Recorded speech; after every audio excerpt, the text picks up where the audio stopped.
Assalamualaikum warahmatullahi wabarakatuh. Perkenalkan nama saya Ananda Destiaman dengan NPM 228. Di sini saya akan menjelaskan mengenai logical fallacy.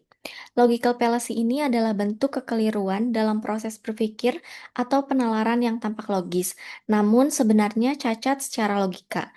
Kesesatan ini sering muncul dalam argumentasi, baik secara sengaja untuk memanipulasi atau tidak sengaja karena kurangnya pemahaman logika. Ada jenis-jenis logical fallacy yaitu ad hominem, dia menyerang pribadi lawan bukan argumennya. Contohnya, kamu tidak usah bicara soal hukum, kamu bukan sarjana hukum.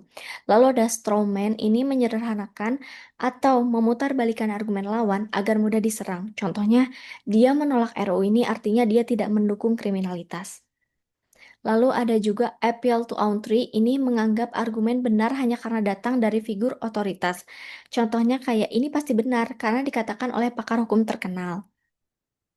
Lalu ada false dilemma, dia menghadirkan dua pilihan seolah-olah tidak ada pilihan lain. Contohnya, kalau bukan mendukung RUU ini berarti kamu menolak keadilan. Lalu ada lagi slippery slope, yaitu menganggap satu langkah kecil akan membawa ke akibat ekstrim tanpa dasar logis. Contohnya itu kayak kalau kita izinkan ini, nanti hukum kita akan runtuh total. Lalu ada circular reasoning, argumen berputar, kesimpulan dijadikan premis. Contohnya itu, dia bersalah karena dia pelaku kejahatan.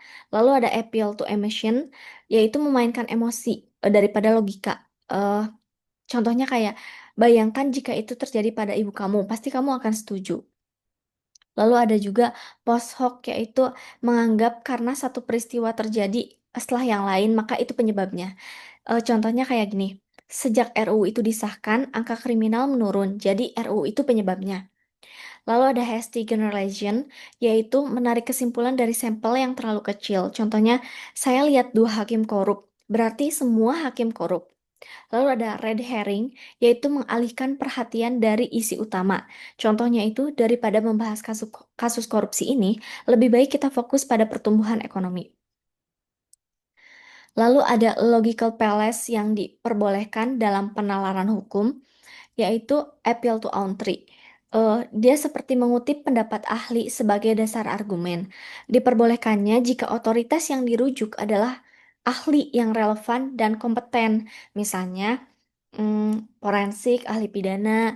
Lalu ada appeal to emotion, yaitu hakimnya itu merasakan emosi tertentu, hakim atau jurinya.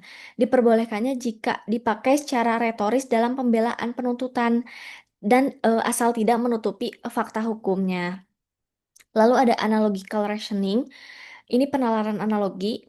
Dia menyamakan kasus dengan kasus yang lain yang serupa, yang sama. Diperbolehkannya jika diterima luas dalam hukum, terutama dalam sistem common law. Jadi kayak kasus sebelumnya kan dipakai dalam penafsiran hukum, melihat kasus yang sebelumnya.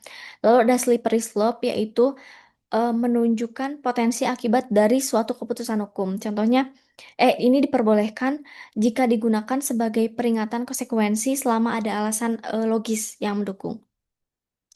Lalu ada red herring, yaitu mengalihkan perhatian ke isu yang sekilas relevan.